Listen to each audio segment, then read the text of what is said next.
The more Candace Owens is on the stage, the more we can help understand how it's all a show. I think Candace Owens being on the stage is one of the greatest gifts for us to be able to see how most of the people on the show are on a script. Most of the people on the screen are on a script.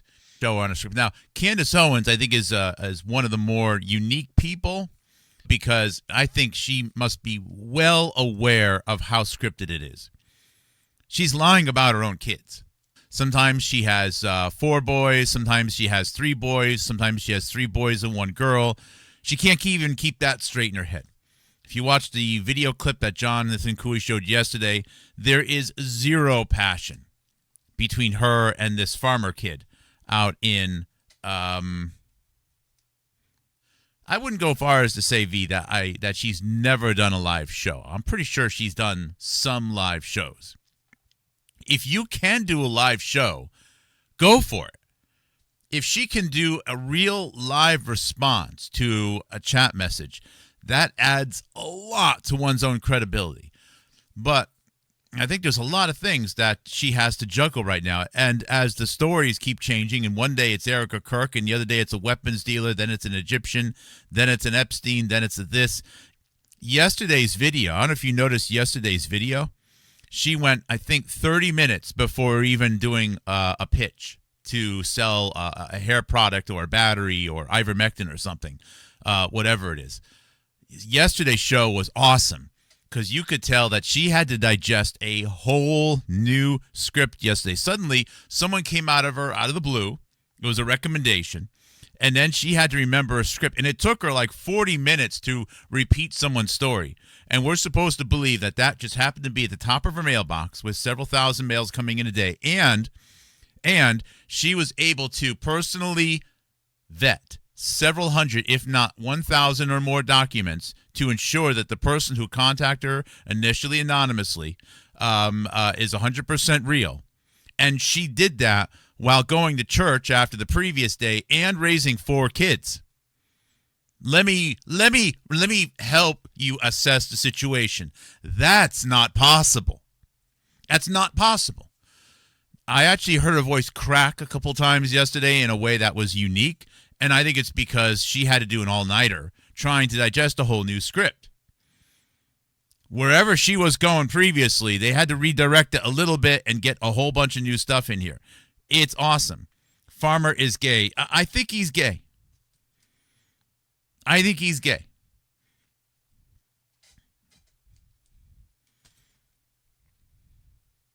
Some people are gay.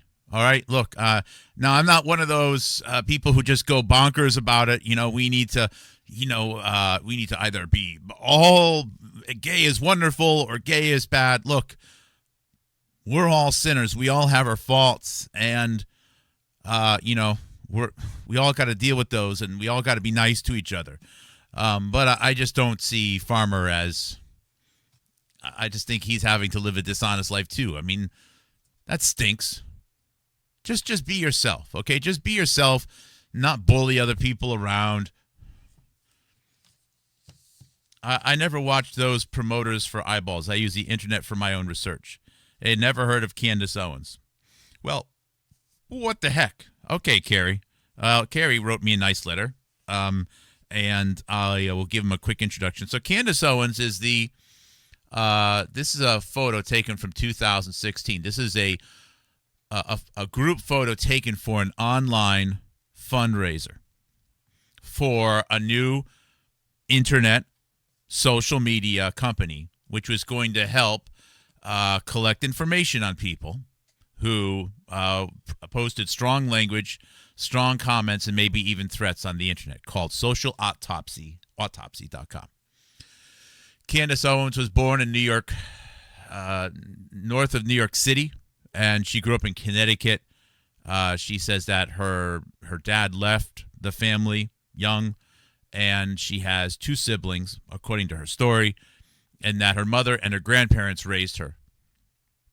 And as things turned out, she wound up becoming, this is a 2016 photo here. At the time, she would have only been 25, 20, she's about 25 or 26 years old there.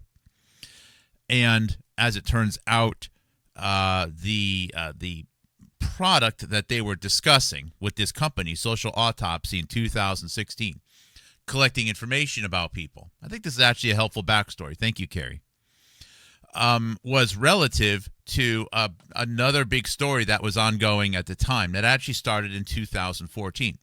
Remember, the election that resulted in Donald Trump winning at the end of Obama's administration was at the end of 2016. Trump's first term started in 2017. So there was a big story called Gamergate. Gamergate. Gamer is a nickname for people who really like playing video games, especially online video games. Gamergate.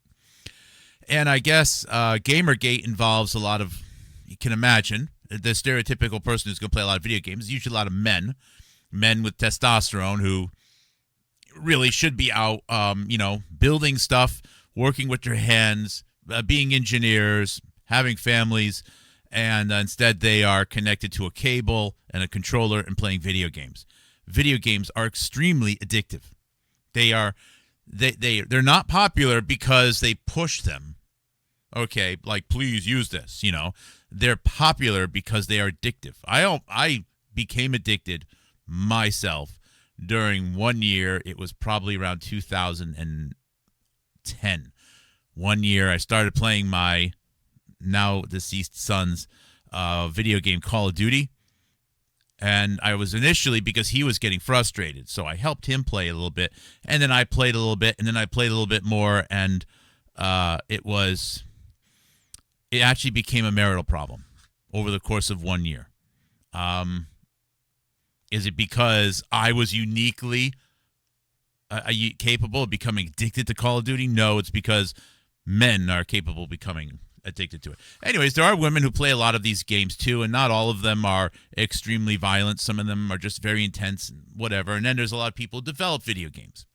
And it's the whole gamer community. There's conferences about gaming, etc. I'm sure there's a lot of good fun in there. I don't mean to sound too just only negative about it.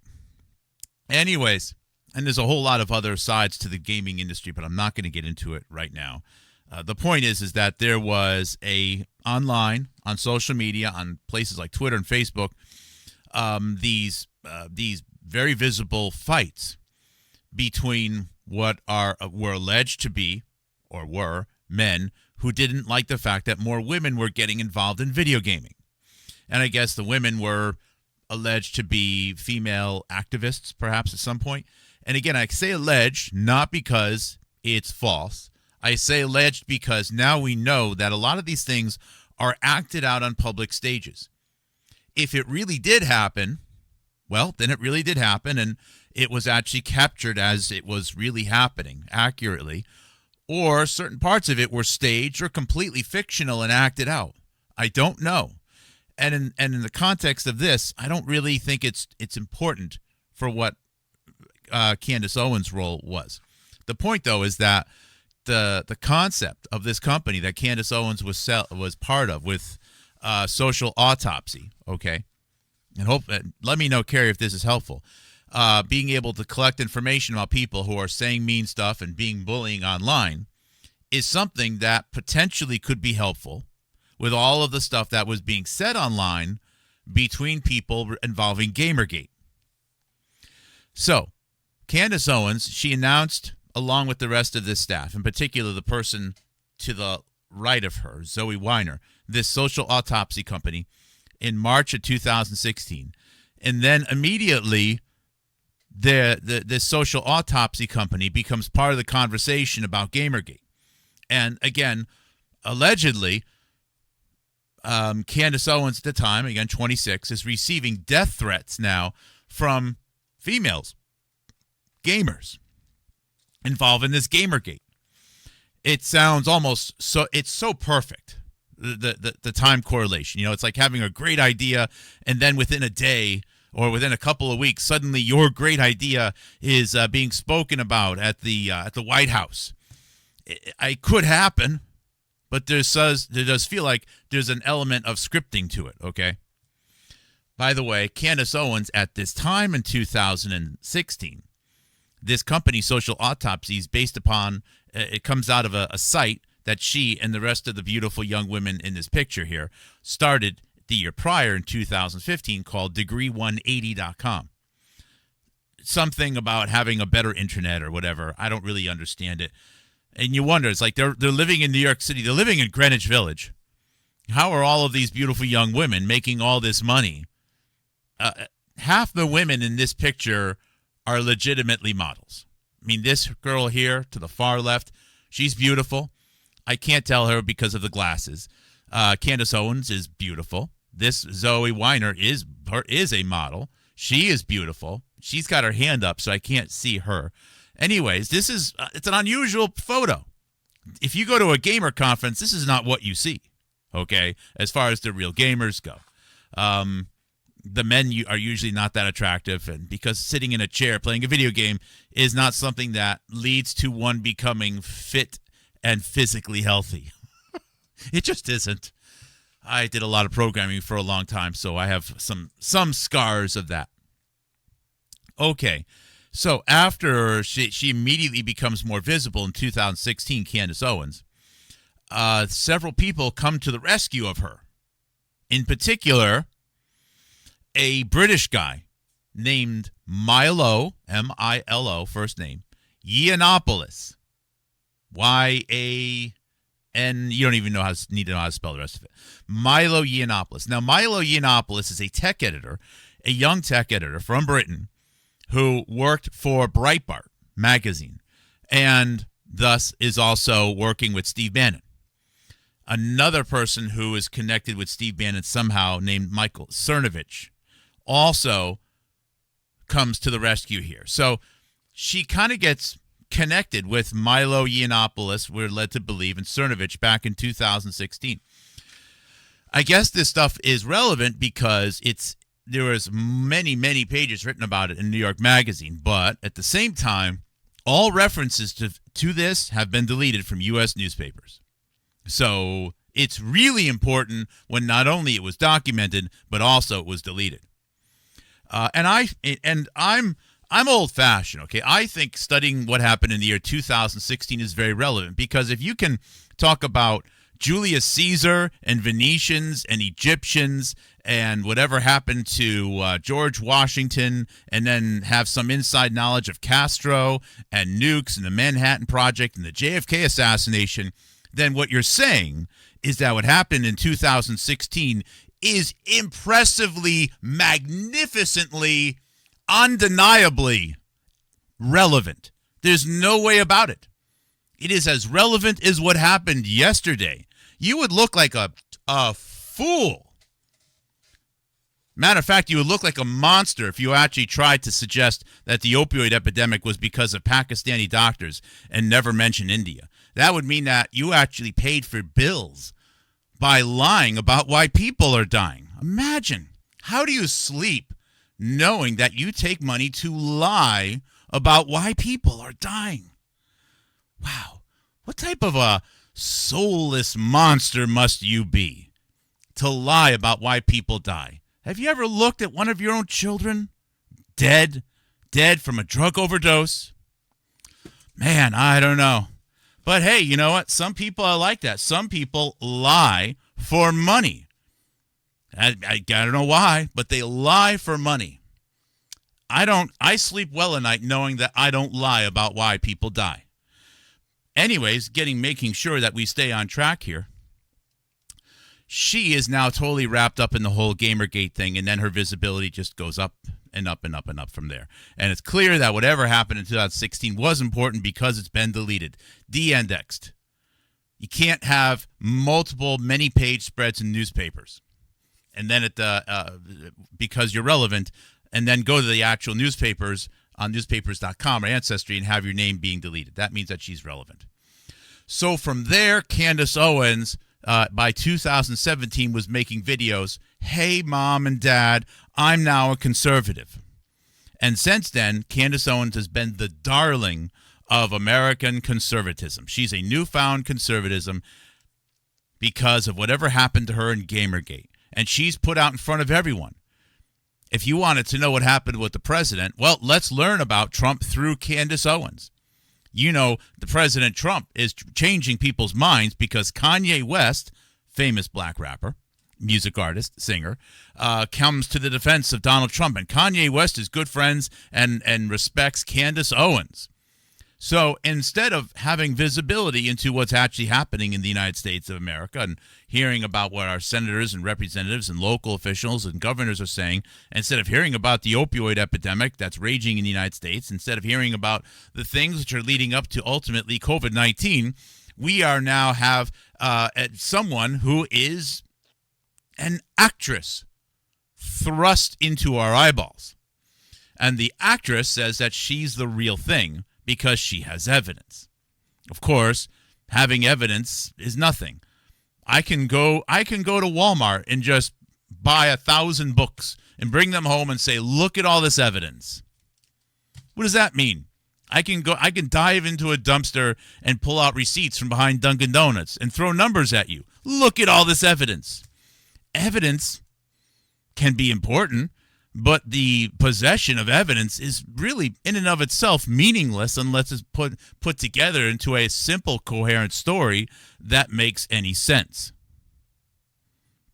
And most people who claim to have lots and lots of evidence, massive evidence, so much evidence that you'll drown in it, can't put together a simple, coherent story. Matter of fact, if you look at their video thumbnails, their story constantly changes from day to day to day.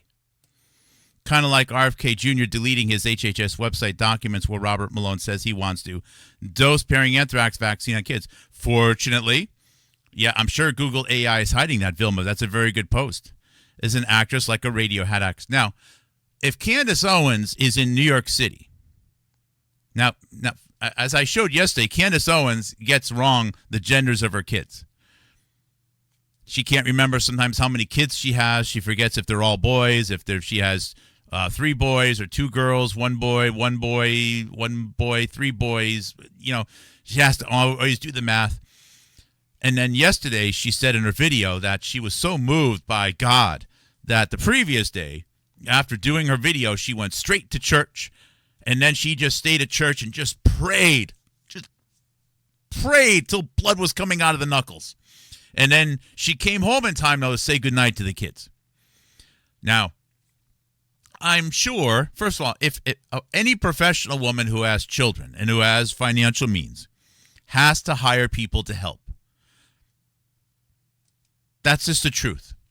Any woman in the chat here who's had children, you know how much work it is. And if you're a good husband, you know how much work it is because you're there doing all the work and helping out as well. And if you want to have a career, you can't do both. I'm not saying that that this is good or bad, okay? It's just the reality. And in fact, it's the way it used to be. People used to who wanted to have a big family and had financial means, they would hire people to live in the house, to help out with chores, to help raise the kids, and so on. It worked, okay? So maybe Candace Owens has some, I don't know what other word to use, so I apologize, but some maids, some servants. Again, I know those are antiquated words, but you need some hired help.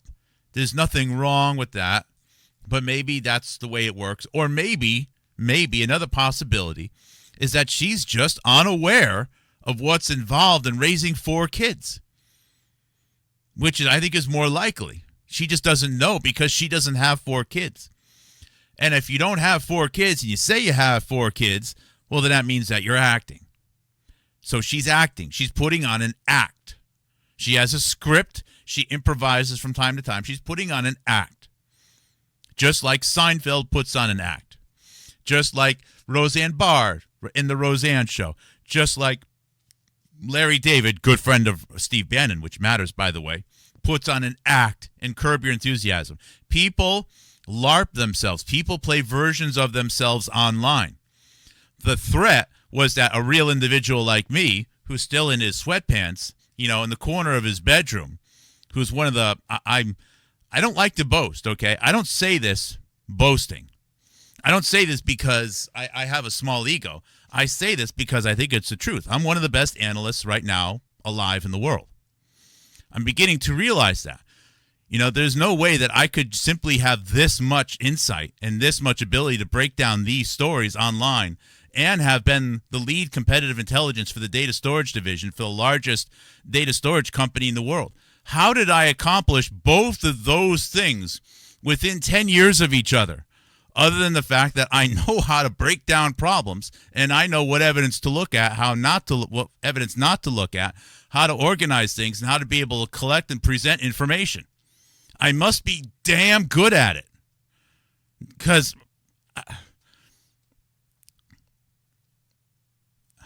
anyways, boy, I just, I don't like to say I'm an expert, but I don't even know who. There's not many people I can look up to right now. Matter of fact, I don't. Anyways. So, I don't even know where I was going with all of that. So, putting these things together here. Oh, yeah, she's an actress. She is an actress. She's acting things out. Now, the title I used for today's show is Candace Owens threads Steve Bannon, Harvey Weinstein, Jeff Epstein. I'm trying to make a new spreadsheet over here. 2025 in April, Candace Owens interviews Harvey Weinstein.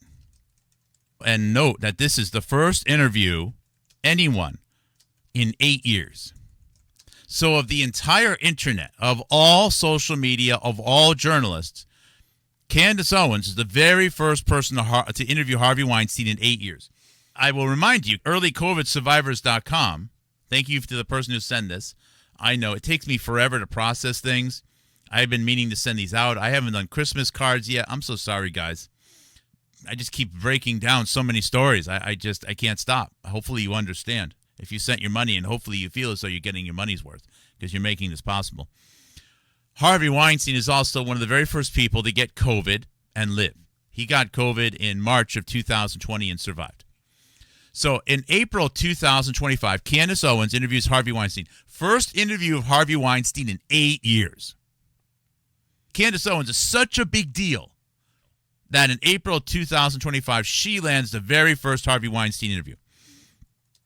So Harvey Weinstein says, and I'm just going to be typos here, okay?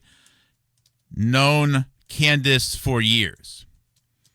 Now, just because Harvey Weinstein says that he knew Candace Owens for years doesn't mean it's true. Just like everything that's in a book.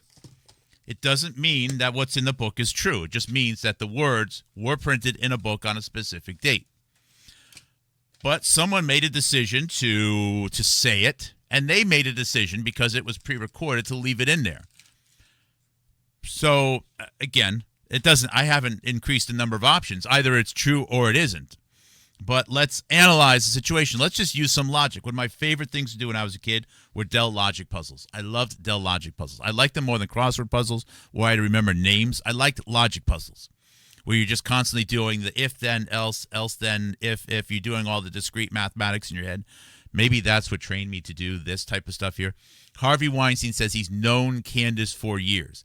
Maybe they've known each other for years and they just didn't see any problem in letting that through. I mean, at one point, because if they had known each other for years, obviously no one else was able to figure it out. No one else even mentioned it. I just find it interesting that they left that in there.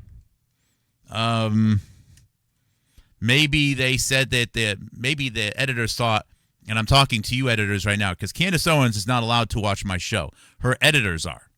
And I'm going to call her editors Henry Fitzpatrick and Patrick Fitzhenry.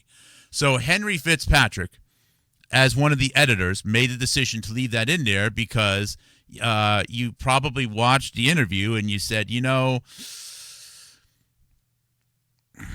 they seem too comfortable with each other. We need to come up with an excuse as to why Candace Owens and Harvey Weinstein are so comfortable, as if they've known each other for years. And then Patrick Fitzhenry says, well, okay, we'll let that one through. Okay, maybe we'll just leave it in there. We'll say that they've known each other for years, and no one's even talking about it because it should have been clear as day if other researchers were actually doing any work, which they're not because they're also on a script, but no one's talked about it yet. So I think they've actually known each other for years. I think it's just that simple. Now, let's go back a ways a little bit here. In 2019, in August, was it August? Candace Owens interviews Steve Bannon. Now, Steve Bannon is known as, he was the Trump strategist. He ran the campaign for Trump. Some people say you should know. There's an assumed knowledge that you know who Steve Bannon is if you're watching my show. Steve Bannon is interviewed by Candace in August of 2019. 1 hour interview, not just a phone call either. They're on the border. They actually set up a studio on the U.S.-Mexican border for Candace Owens to interview Steve Bannon. This is a big deal interview. In 2019, let's see here, okay. I'm trying to actually look at the screen here, but I have to look at the monitor. I have to look at the keyboard. In 2019, August, let's see here, 4 days later, Jeff Epstein dies. Now, Candace Owens has spoken extensively about Jeffrey Epstein and Jews and pedos and Israel and how it's probably connected to the Charlie Kirk assassination. Fun fact, by the way, as I've been highlighting lately, Candace Owens cannot say India. She won't say the word India. She's not allowed to say the word India. She's India damaged. Anyways, she can't say India. She is so adverse to saying the word India, she can't even say the name of Harvey Weinstein's daughter, who's India. I don't know why.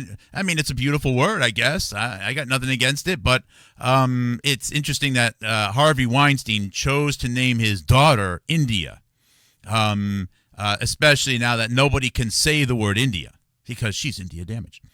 So Jeffrey Epstein dies.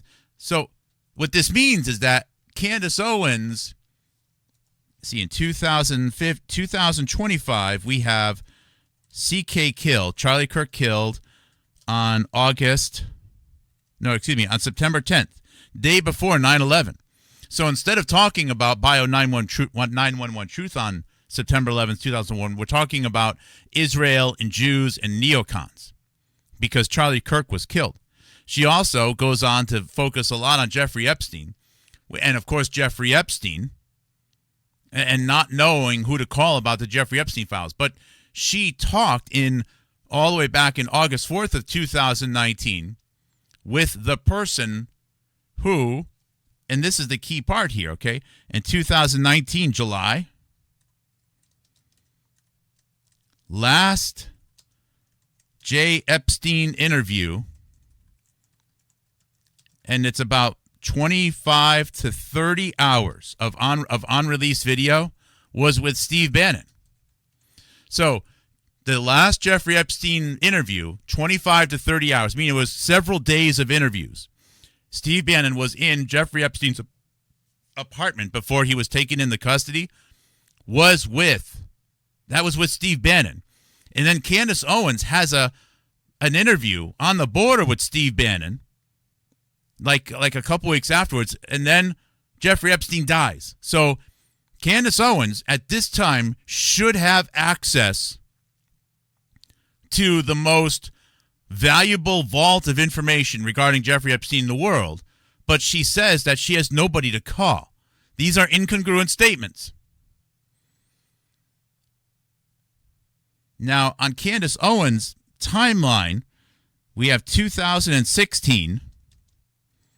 Candace Owens is saved from Gamergate controversy by Milo Yiannopoulos.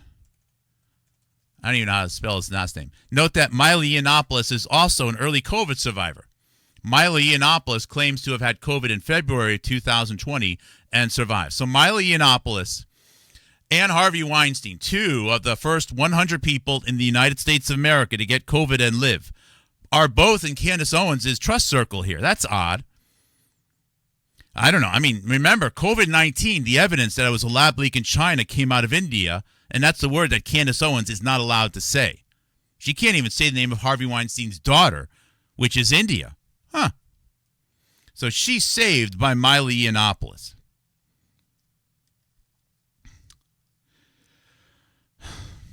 So just before the Charlie Kirk shooting, so 2025, just before the CK shooting,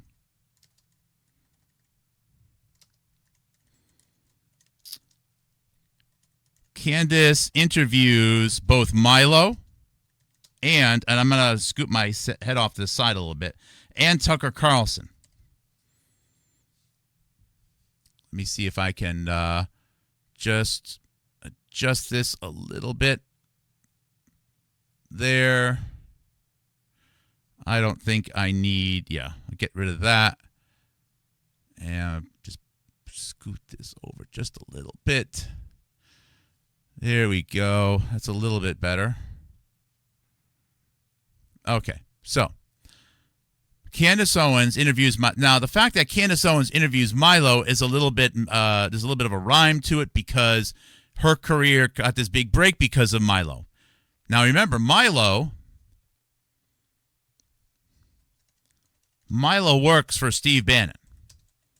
So the fact that Steve Bannon and Candace Owens have their interview in August of 2019, just before Jeffrey Epstein dies, and just after Steve Bannon has the last interview with Jeffrey Epstein, might have something to do with Milo. Or maybe Steve Bannon and Steve Bannon's networks reached out to her, and that's why already in 2016, and that's why Milo Yiannopoulos was involved.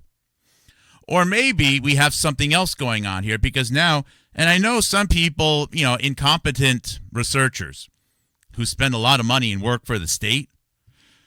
If you go all the way back to 2005, Harvey Weinstein and Steve Bannon have $1 billion in Goldman Sachs business deal. So Harvey Weinstein and Steve Bannon are connected at the hip business-wise going all the way back to 2005.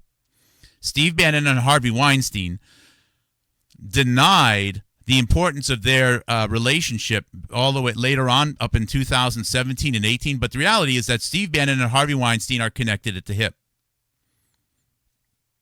An even more important year is 2004. And 2004 is the year of 9/11 narrative control videos. Narrative control videos. So we have Fahrenheit 9/11 from Michael Moore, which is paid by Harvey Weinstein and Miramax. And then you have Faces of Evil,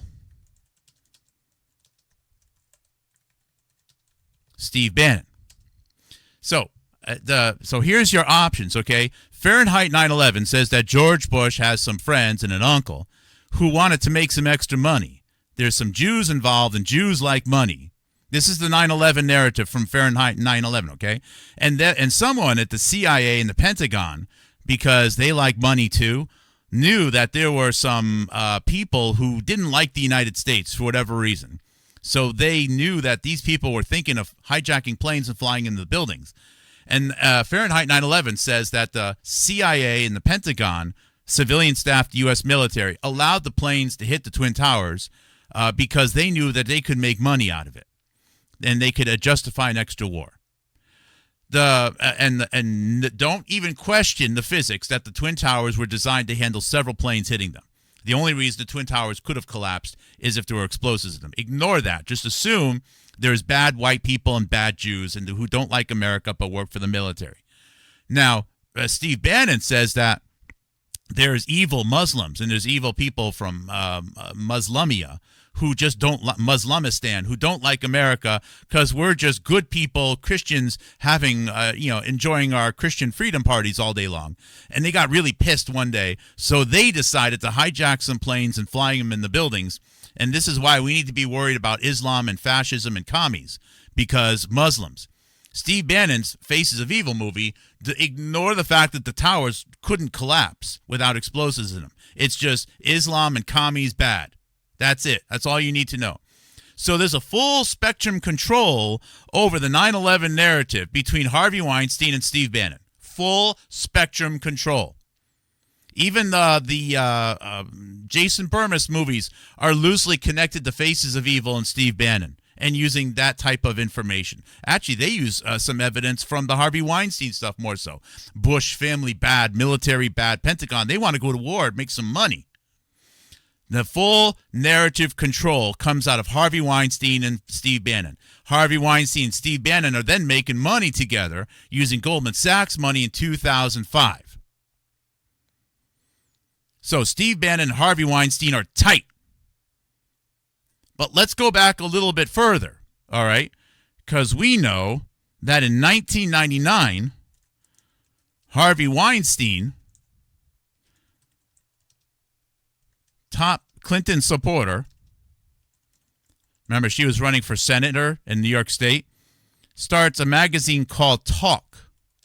So Talk magazine, which I have the largest archive of now in the world, Talk magazine is started by Harvey Weinstein and Miramax. With one of their top editors is Tucker Carlson. So Tucker Carlson, who works for Harvey Weinstein back in 1999. Now, this magazine includes even talking with UN officials like Scott Ritter and biological weapons. Every article contains a story about Saddam Hussein, Afghanistan, and Osama bin Laden. Every single magazine.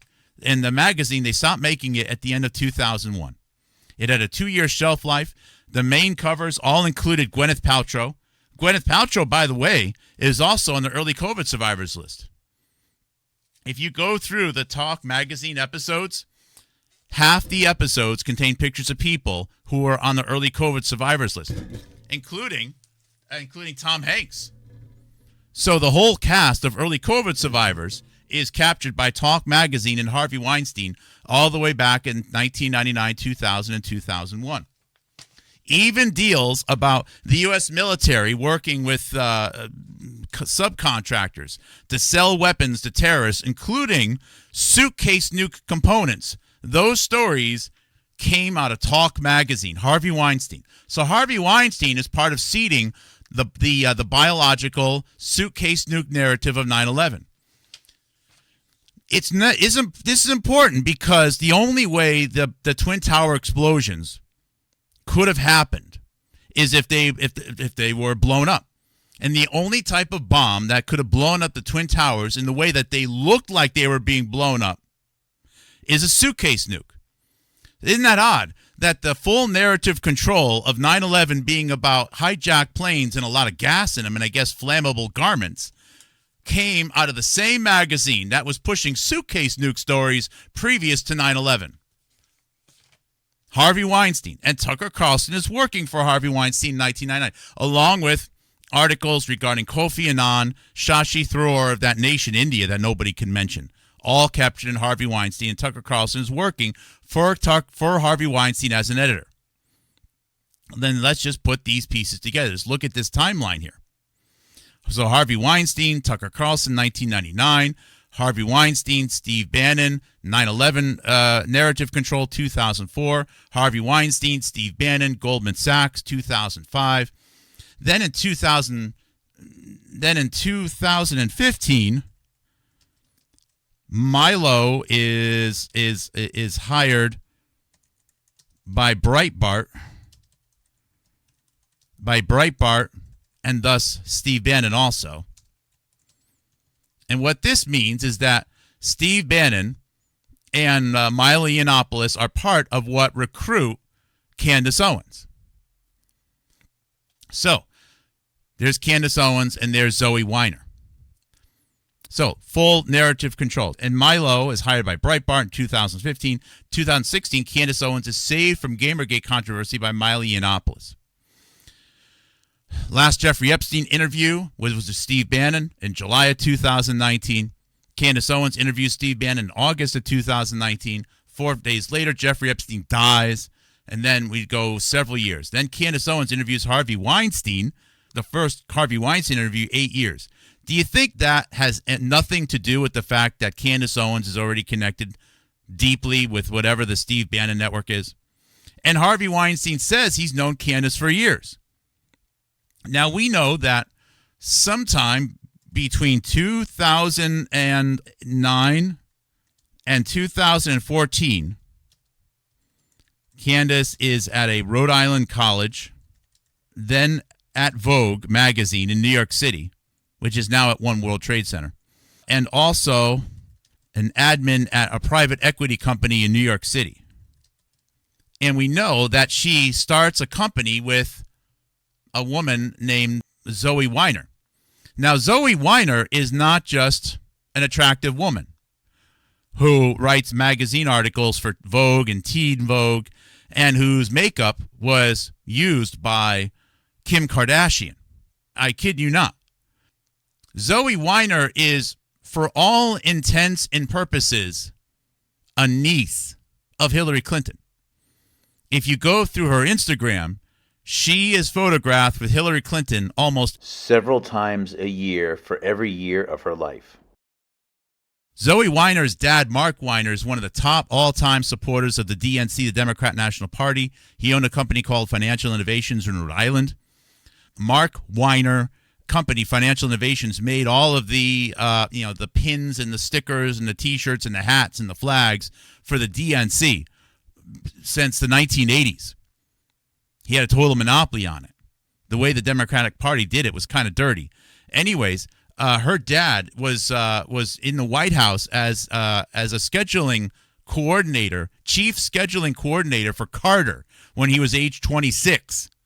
How did her dad get in the White House at age 26 and run scheduling for the White House?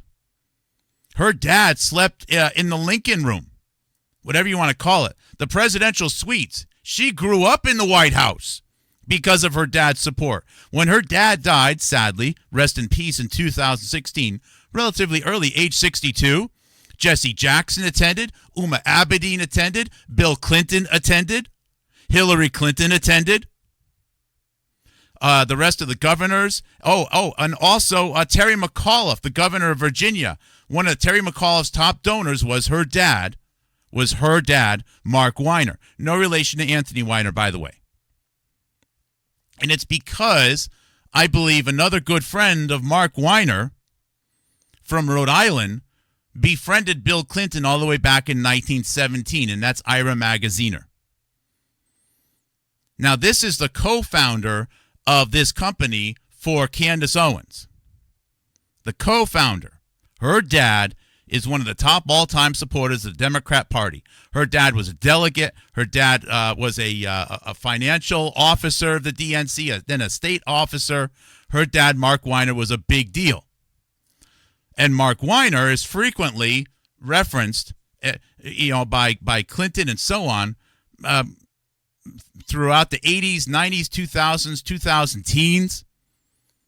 She said that she felt as comfortable in the White House as she did in her own house. They spent so much time there. I collected the photos from her Instagram. It's unbelievable. This is Candace Owens' friend. She just happened to bump into her in Greenwich Village. This time period, 2009 to 2014. Here's the deal. And then 2015, 2015, we have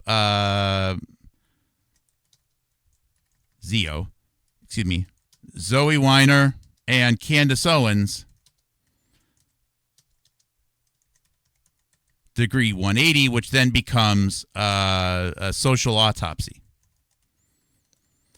I'm going to propose that if you're working with, and she was already with Vogue magazine, I'm going to propose that if she's with Vogue, and or one of the Vogue network of magazines, Candace Owens is with Vogue, Candace Owens with private equity, that sometime between 2009 and 2014, Candace Owens met Harvey Weinstein. So when Harvey Weinstein says that he knows Candace Owens for years, the most likely scenario is that they're telling the truth, and Candace Owens knows Harvey Weinstein. Zoe, and then through Zoe, Harvey Weinstein is a friend of Mark Weiner. Harvey Weinstein is one of the top bundlers for both Barack Obama and Hillary Clinton, and Mark Weiner is one of the top bundlers for both Barack Obama and Hillary Clinton. In fact, Mark Weiner is a key officer, was one of the top supporters of the Clinton Foundation.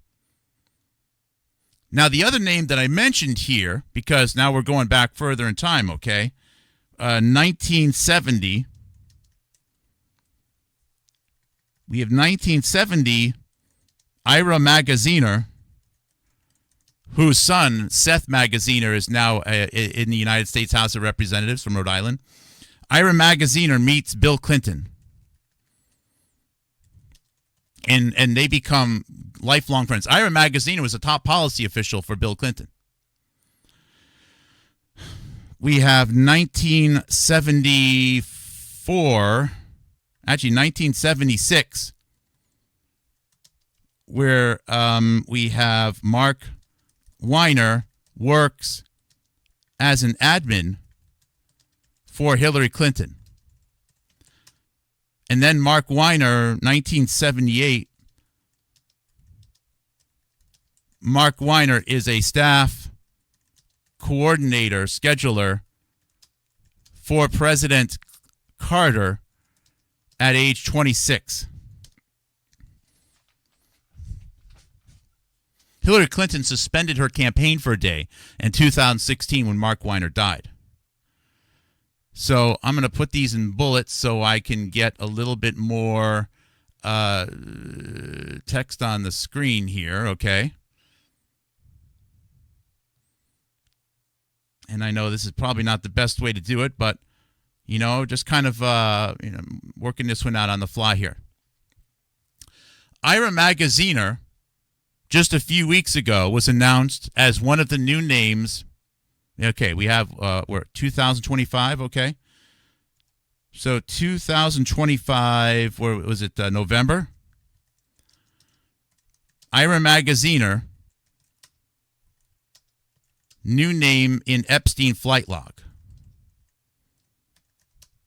Yeah, that's right. So Ira Magaziner has been on the Jeffrey Epstein flight log many, many, many times.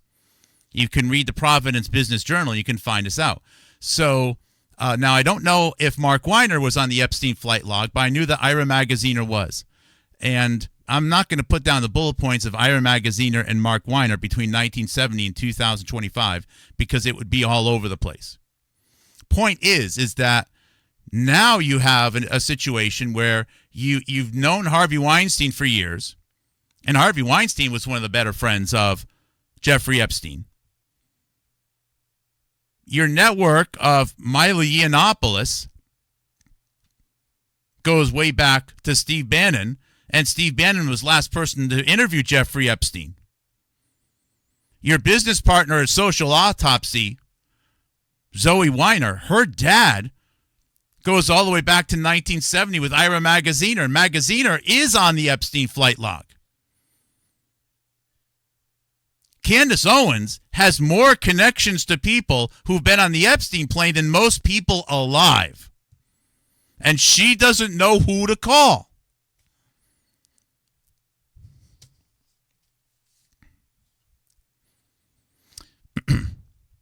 So after Charlie Kirk was killed in 2025, okay, so now we're talking what, September, October, November?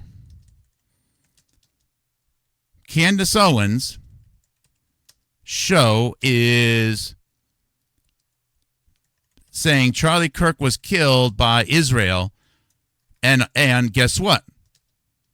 Jeffrey Epstein connections. And you know what this stuff is seeding, right? This stuff is seeding connections going back to 9/11. So it's odd that now Candace Owens is seeding 9/11 clues. In fact, if you listen to the Candace Owens interview of Harvey Weinstein says he was framed by Saudis who are said to be, guess what, by many people as responsible for 9/11 as Israel, working with the United States military. Just yesterday, now we're in November, okay, December 2025, December. Now we have Candace saying U.S. military connected to killing Charlie Kirk. Of course she's saying the U.S. military is related to killing Charlie Kirk. It's all about U.S. bad. U.S. bad. DOD bad. Pentagon bad. The USA sucks. Her articles before 2015, Candace says, USA, I'm going to paraphrase a little bit, it sucks. Conservatives need to die. Need fresh blood. Need fresh blood. Oh, yeah, and she also likes, who does she like? She likes Kanye. Now, that's interesting because at this time, in 2013, Kanye makes a movie with guess who? Harvey Weinstein. Of course, Harvey Weinstein is making a movie with Kanye. So it's a movie about this was the whole Sandy Hook, not the Sandy Hook, the Hurricane Sandy fundraiser. Because now we have, at the beginning of 2025 start,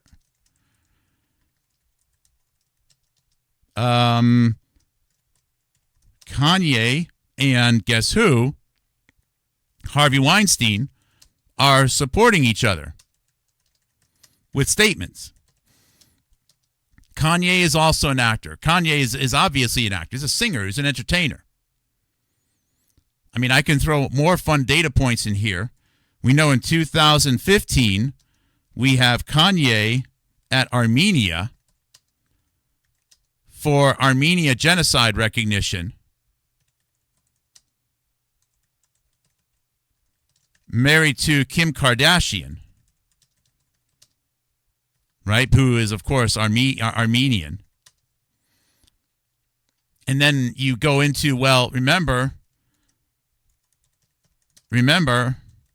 Armenia, how would you say, well, he's not really an Armenian citizen, but Armenia billionaire, what's his name? Nubar Afeyan, is founder of Moderna. Funny how we can have all of these things, negative things to say about Pfizer, but no one can say anything negative about Moderna. Moderna is kind of hands off. That's odd. I wonder if it has something to do with that. Oh, that's right. Armenia right now is doing all kinds of arms deals with India. Can't say India, of course. India is off limits. Speaking of the drug epidemic here, and I could just do this for days. I can just keep adding data points in here. Going all the way back to 1998, we have Mark Weiner. Let's see here, promoter and supporter of Patrick Kennedy. Of course, now we're back into the Kennedy family. And Patrick Kennedy is from Rhode Island. Well, actually, he was born. He's the eldest son of Ted Kennedy, Senator Ted Kennedy of Massachusetts. He went to Rhode Island. He became a senator. And Patrick Kennedy got a ton of his money from Mark Weiner out in Rhode Island. Now, Patrick Kennedy had his problems. He was arrested for drunk driving. Not that that's too infrequent. It's a crime. Most people have done it, sadly, but it is a terrible thing to do. But he was also arrested for prescription drugs, abuse, theft. He's been an on and off drug addict. Of course, what do you do with an on and off drug addict like Patrick Kennedy? In the year 2017, in 2017,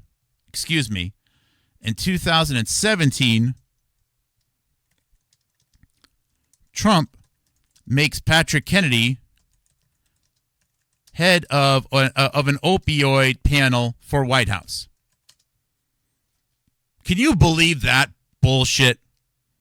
Now, please, there can be advantages of having been a drug addict and a drug user. I almost became a bad user myself.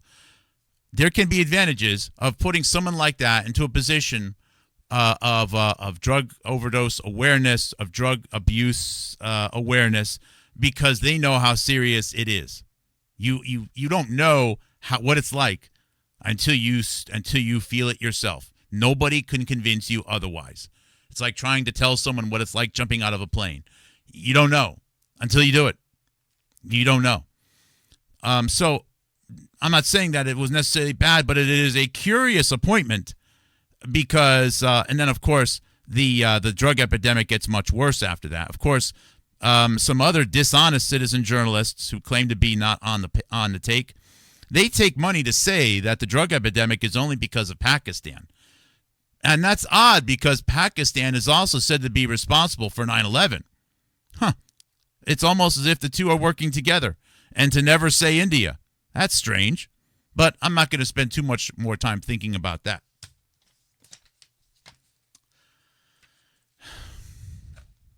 As of 2016, before election, top supporters of Hillary Clinton include Gloria Allred and Harvey Weinstein. So Gloria Allred and Harvey Weinstein, I'm sure that they're both also friends with Mark Weiner. They have to be. Of course, Mark Weiner dies in 2016. Means that they've worked together for years, probably all the way back since the 1990s, at least. Strange, because then Gloria Allred is then hired to represent all of the victims of Harvey Weinstein, starting in 2017. After what I allege to be an unscripted, it was either unscripted or they had a plan for one thing to happen and it didn't happen, Donald Trump victory at the end of 2016. I have a lot of speculation about what happened. I think it's possible that there was voting machine hacking and Trump did not win that election. I think that's possible. Who was behind it? I think it's possible that Russia, maybe even China was behind it. I think that's possible. Or the plan was for Trump to win and then get him out of office and then put the Steve Bannon crowd, including, people like Flynn and whoever else, into positions of more power, and that didn't happen. I don't know. I'm open to a lot of possibilities, okay?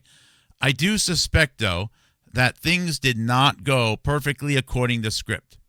I say that because I see an unprecedented amount of knee-jerk activity with respect to White House legislation from during December of 2016, right after Trump won.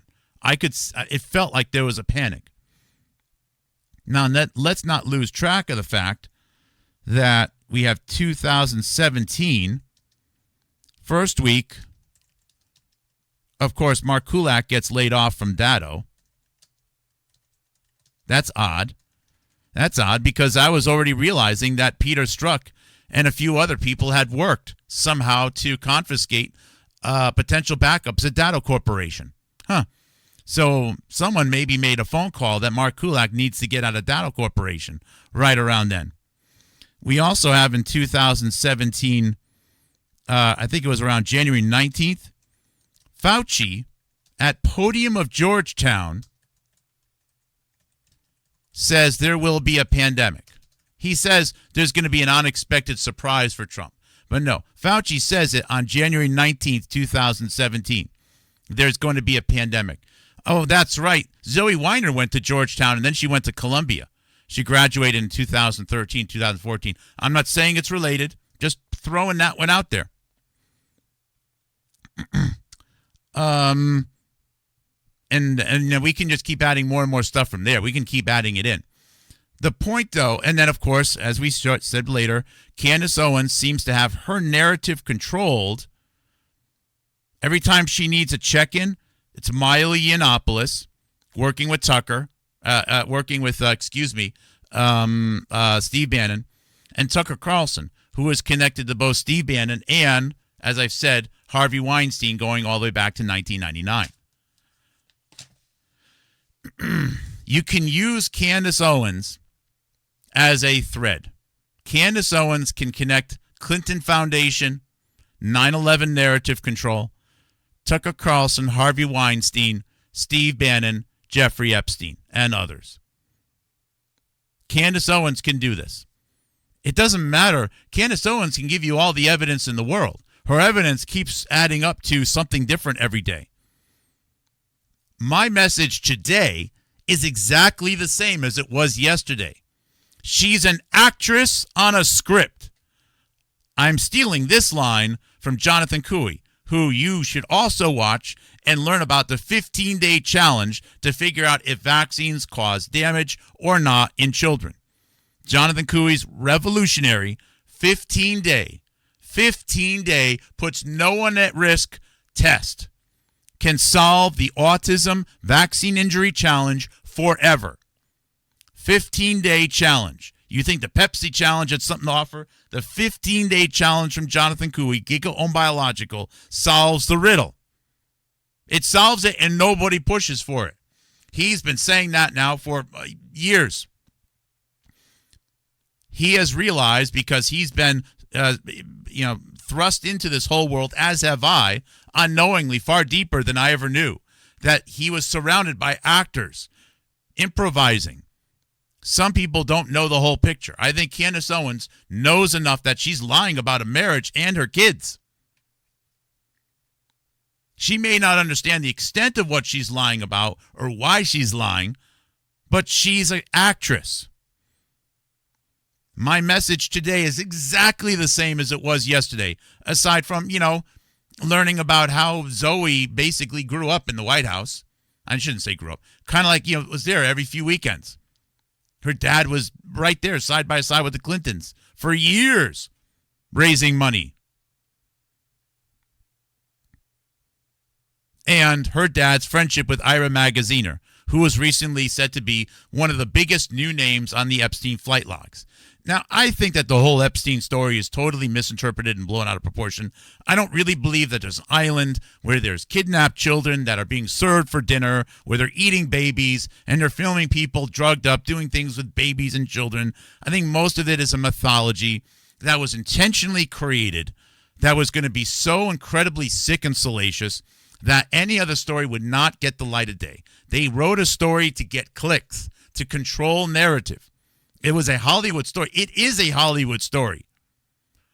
They might as well have written, said it was the human centipede story, for heaven's sakes. Just make up something salacious and nuts that people will then listen to. That's Jeffrey Epstein. That is the Jeffrey Epstein methodology. That's how they use him. Did he work with models? I'm sure he did. But is it really what they say it is? I don't think so. Maybe they helped people every once in a while, privately get connection to a prostitute or, score some cocaine or something like that. Maybe there was some deals in the background, But aside from that, I don't really think there was much more to it than that. It's a role. I don't think Jeffrey Epstein is really dead. And if you say 2016 is ancient history, we can't talk about that. Well, Jeffrey Epstein didn't die much long after that. Maybe we should stop talking about Epstein. I'm showing this because if Epstein is what do they call it? A lightning rod for everything bad, then the fact that when you're talking to the last person that interviewed Epstein, talks to Candace Owens before Epstein dies. And then one of the longest time closest friends of Epstein is the first person to give Candace Owens an interview after 8 years in prison. And then she's starting this company with someone whose dad is on the Epstein plane. How many connections to Epstein do you need? Candace Owens is in the Epstein, is right in there too. If she was born a few years earlier, who knows? Who knows what could have happened? I don't know. She talks with an awful lot of knowledge, almost as if it's personal knowledge about what happened on the casting couch, whatever that is or whatever that was. I don't know. It's kind of odd that she sort of goes into 2009 as not even knowing what to do in college. She drops out of college, and she comes out of college knowing people at Vogue, money from private equity, and having been friends with Harvey Weinstein, most likely being saved by Miley Yiannopoulos. Look, if you have the number 4 and you put it into a box and it comes out a 6, the box must be something that adds 2 to the number. She goes into the box, one thing. She comes out of the box, another thing.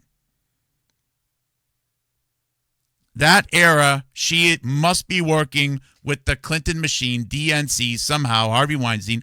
I don't know who she met. I can't say to know. I can speculate. But it cannot be a coincidence that she's with this company. It's no coincidence that Zoe Weiner is there. I don't think Zoe Weiner is a bad person at all. I'm sorry that Zoe Weiner has to get dragged into it. But you know what?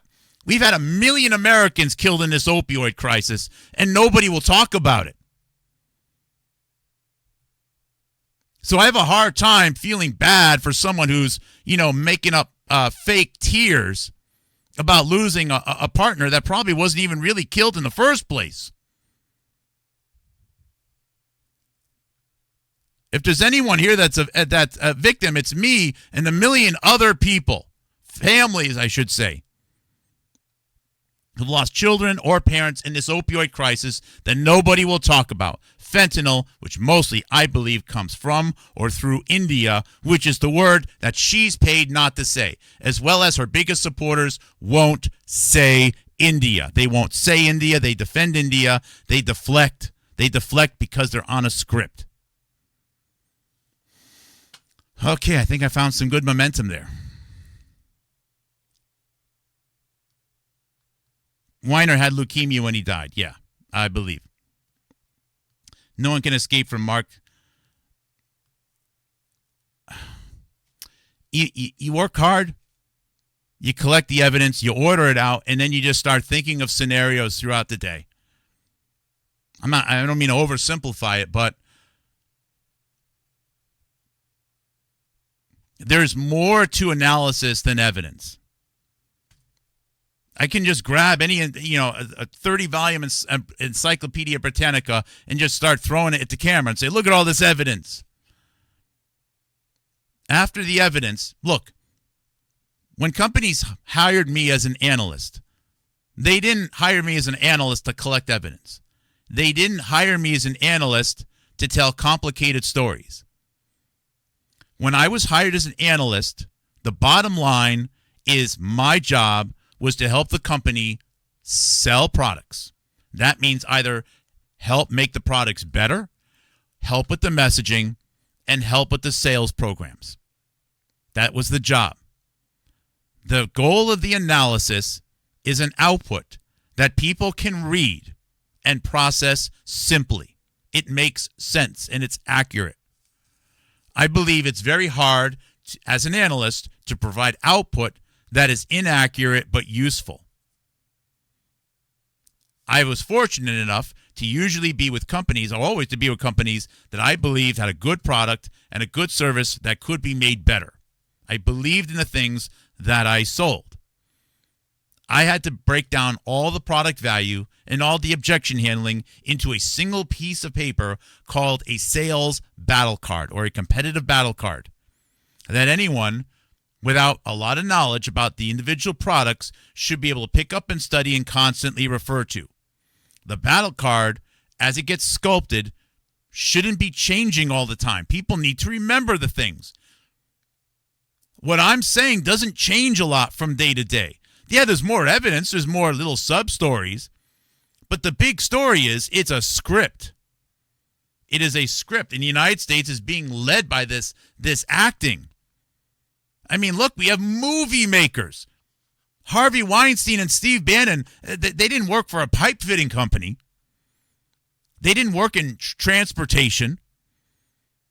They weren't landscape architects. They made movies that influenced people. They're not even elected officials.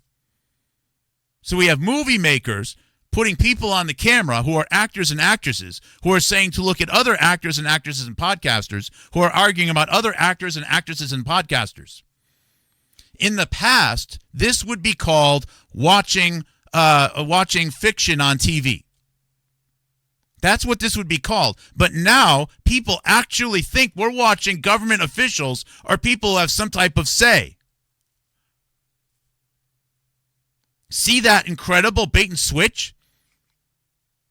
Tim Pool is as relevant to the governance of the United States of America as the person that will put my light switch outlet boxes into a bag at Home Depot today. But, what does Tim Pool say? Is he upset at Candace? Candace Owens is an actress. I'm talking to Henry Fitzpatrick and Patrick Fitzhenry, the two idiots or the several idiots that work for her. People who, again, help her make a show where she acts, she does the acting, the abstraction of Candace Owens. A show which is distracting people and causing people to die. People will die today and tomorrow and the next day because people are focused on the wrong thing while they're trying to be chivalrous and doing the right thing for Candace Owens, the actress on the Candace Owens show.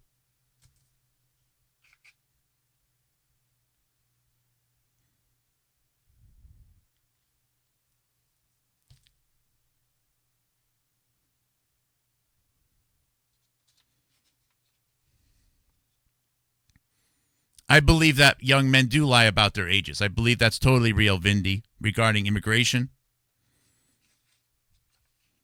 Has it been frozen? Entropy, if you can hear me, I will repost this later on. I'm sorry about that. There's a lot of weird tech stuff happening right now. They sell the story. This used to be called a fiction series. My wife and I were watching a zombie fiction series right now called From. And it is as real as these people are.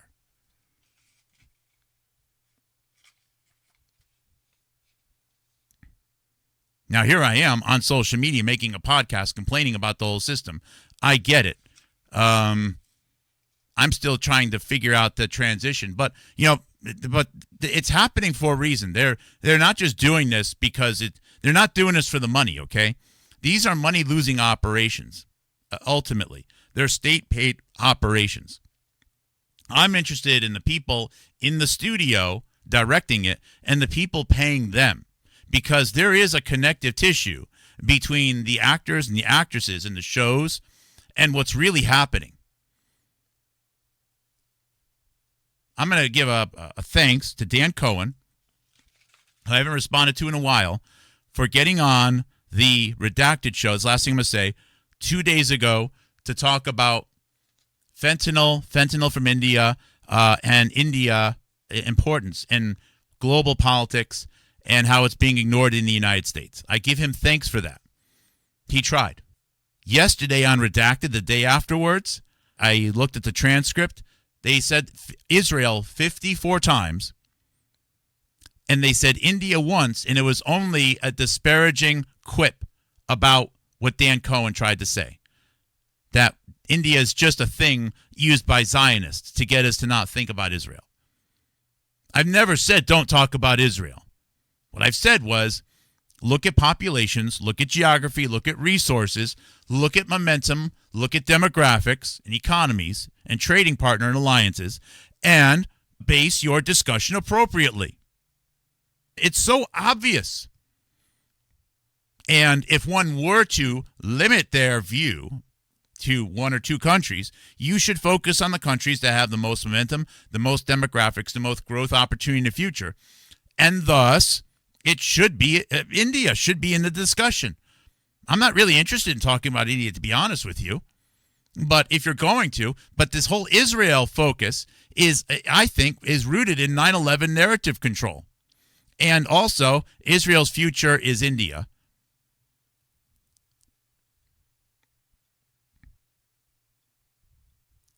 So I think that's enough. I think it is the analysis you would have done, Carrie, and thank you for that. I hope you're doing well, my friend. Thank you for reaching out. Thank you for trusting me.